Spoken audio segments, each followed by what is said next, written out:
कितना होता है एक बार 0000 करके अगर शुभम और धीरज आप एक ग्राफिक बना देना तो स्क्रीन ना छोटा पड़ जाए। 9.5 लाख एकड़ जमीन, समझिए जरा, जोर डालिए on your cerebellum and cerebellum both. और आज भी उस वक्फ बोर्ड की जमीनों पे मॉल है, मॉल। रशीदी जी बताइए मेरे को, आज पूछता हूं मैं, कितने गरीबों का फायदा हुआ वक्फ बोर्ड से? जो वक्फ बोर्ड में चेंजेस पे आप खिलाफत करते हैं, पूछता हूं मैं AIMIM के नुमाइंदे से, बताएं मुझे आप कितने लोगों की मदद की है आपके वक्फ बोर्ड ने? वो मॉल से मदद करते हैं आप, वो मॉल्स बना के मदद करते हैं आप। मैं आपको बता सकता हूं, बहुत दूर नहीं, क्योंकि मैं दिल्ली से सटे नोएडा में ये स्टूडियो है रिपब्लिक का। 150 किलोमीटर का दायरा, ज्यादा नहीं रंगरेज बाबू, रशीदी जी। सहारनपुर भी और बिजनौर भी 250 किलोमीटर के रेडियस में है। अगर किसी दिन कैमरा निकल गया आपके साथ रिपब्लिक का तो परेशान हो जाएंगे। इतने मुसलमान भाइयों बहनों से पूछ लिया ना, अगर इस वेस्टर्न यूपी की बेल्ट में,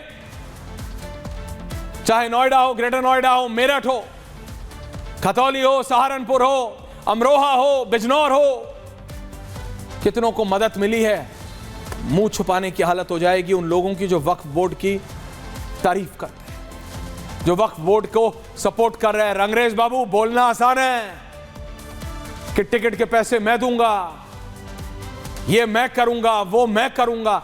कितने जरूरतमंद मुसलमान, और ये मत बोलिएगा कि आपको मिलते नहीं जरूरतमंद मुसलमान। इसलिए बोल रहा हूं बार बार क्योंकि वक्फ बोर्ड की बात हो रही है, सरकार की नहीं। वक्फ बोर्ड को आपने ऐसा बना दिया है कि सरकार से ऊपर है।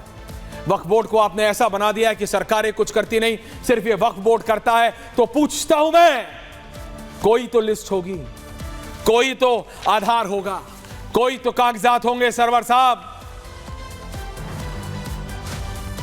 वक्फ बोर्ड को आपने गरीब नवाज का उपाधि अगर देनी है तो बताइए कितनों की मदद की है इस वक्फ बोर्ड ने।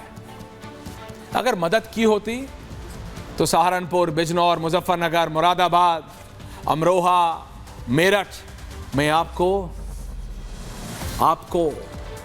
मुसलमानों की यह हालत नहीं मिली होती। और मैं तो सिर्फ एक एरिया की बात कर रहा हूं, 250 किलोमीटर की, 140 प्लस करोड़ का देश है हमारा। टीवी पे बैठ के मौलाना साहब एक दूसरे से बहस करना यह आसान है। सनातन बोर्ड की खिलाफत आप बोलेंगे हम नहीं करते, किसने की खिलाफत? मैं आपको लिस्ट बता दूंगा कितनों ने खिलाफत की।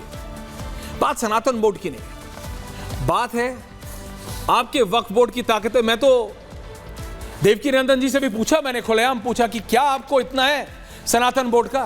कहीं आप भी तो ऐसी एब्सोल्यूट पावर नहीं चाहते, रंगरेज जी के नेता बैरिस्टर असदुद्दीन ओवैसी की तरह या मौलाना रशीदी जी की तरह, जैसे इन्होंने मौले खोल रखी हैं ओवैसी साहब ने वक्फ की जमीन पे। आप भी क्या सनातन बोर्ड बना के सनातन बोर्ड की जमीनों पे मौले खोलना चाहते हैं? तो उन्होंने कहा नहीं, लिखवा लो चार्टर में, लिखवा लो चार्टर।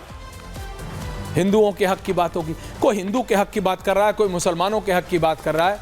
कल को कोई खड़ा होगा कि सिख भाइयों के हक की बात, कोई बोलेगा पारसी भाई। भारत के हक की बात कौन कर रहा है? There is a larger question also. Bharat के हक की बात कौन कर रहा है? ये राजनीति ने ऐसा डिवाइड कर दिया हमको, कोई हिंदू का हक, कोई मुसलमानों का हक, भारत का हक कहां? लेकिन इसको छतरी की तरह अपने प्रोटेक्शन के लिए, जैसे बारिश से बचने के लिए इस्तेमाल किया जाता है। रशीदी जी, इस्तेमाल मत कीजिएगा मेरे पॉइंट से कि वक्फ बोर्ड ने कितने जरूरतमंद मुसलमान भाइयों बहनों की मदद की है, और क्यों उन सब की मदद नहीं करी जिनके पास रहने के लिए छत नहीं, खाने के लिए खाना नहीं, नौकरी नहीं, जमीन नहीं, बेजमीन है। क्यों नहीं करी? वो 9.5 लाख एकड़ लग के आपको रेलवेज के बाद, डिफेंस के बाद सबसे बड़ा लैंडलॉर्ड बनना है, सबसे बड़ा जमींदार बनना है। वक्फ बोर्ड को, वक्फ बोर्ड जमींदारी करने के लिए बनाया गया था या गरीब और जरूरतमंद मुसलमानों की मदद करने के लिए बनाया गया था? और आज जब उसमें बदलाव किया जा रहा है, आपके लिए नहीं, रंगरेज साहब, ओवैसी साहब के मॉल के लिए नहीं, no one cares about Owaisi's mall. Barrister हैं, वो जानते हैं कैसे बचना है। उनके लिए किया जा रहा है जिनको जरूरत है, जो सड़क पे रहते हैं, काम नहीं, नौकरी नहीं, कुछ नहीं, उनके लिए वक्फ बोर्ड में बदलाव किया जा रहा है। और हां, उनके लिए भी जिनकी जमीनें जोर जबरदस्ती से हड़पी गई। लेकिन क्या बोर्ड का जवाब बोर्ड है? क्या वक्फ बोर्ड का जवाब सनातन बोर्ड है? मैं रिक्वेस्ट कर रहा हूं आचार्य विक्रमादित्य से, जो बाहर हैं, रामलला सरकार मेरे साथ जुड़े हुए हैं, महंत राजू दास जी मेरे साथ जुड़े हुए हैं, रंगरेज AIMIM मेरे साथ जुड़े हुए हैं, मौलाना साजिद रशीदी और हाफिज गुलाम सरवर सब मेरे साथ जुड़े हुए हैं। क्या बोर्ड का जवाब बोर्ड है? दर्शकों, क्या वक्फ बोर्ड को यह बताने के लिए हमको कि वक्फ बोर्ड कितना खराब है, कितना गलत है, सनातन बोर्ड बनाना है? यह जरूरत आ गई है, सनातन बोर्ड चाहिए ही चाहिए। क्योंकि जितनी बार आप सनातन बोर्ड की बात करेंगे, उतना मौलाना साहब जैसे लोग, रशीदी जी जैसे लोग, जो भी आप देखिएगा पॉइंट बाय पॉइंट बोलेंगे, नहीं कोई जरूरतमंद मुसलमान भाई बहन है ही नहीं। जहां जहां आपने नाम लिया है अभी बोल देंगे, ये बोल सकते हैं। He has the audacity to say that. दिन को रात और रात को दिन बोलना इनको आता है, और कई बार ये कई लोगों को कन्विंस भी कर लेते हैं, लेकिन not me Rashidi ji, not me. Basic point, Waqf board ने कितने लोगों की मदद की है, जरूरतमंद मुसलमान भाइयों बहनों की, कहा। और सेकंड पॉइंट, क्या एक बोर्ड का जवाब बोर्ड है? या सनातन बोर्ड से फायदा होगा, या वक्फ बोर्ड की जो समर्थन चाह रहे हैं उनको और जोर मिलेगा कि देखो ये भी बोर्ड चाह रहे हैं, तो बोर्ड वर्सेस बोर्ड हो जाए, जनता वहीं की वहीं, जनता को ठेंगा।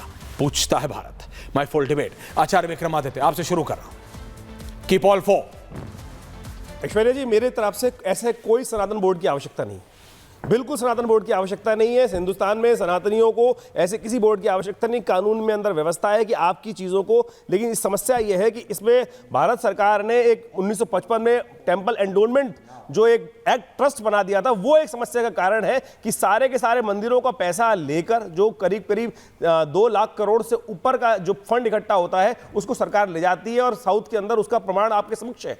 मैं कहूँगा ऐसे किसी बोर्ड की आवश्यकता नहीं है, लेकिन भारत मांग उठ सकती है, मांग उठ रही है, और उसमें उनका एक मत है। लेकिन मेरा मत पर्सनल लेवल ये है कि सनातन बोर्ड की कोई आवश्यकता इस देश के अंदर नहीं है, और ना ही मुस्लिम पर्सनल लॉ बोर्ड की आवश्यकता इस देश में होनी चाहिए। तथाकथित तौर पर जिस प्रकार से इस समाज को विभाजन करने के लिए ये जो शाखाएं बनाई जा रही हैं, ये बिल्कुल नाकाबिले बर्दाश्त है। ऐसी प्रकार की किसी भी चीज की आवश्यकता इस देश में नहीं होनी चाहिए।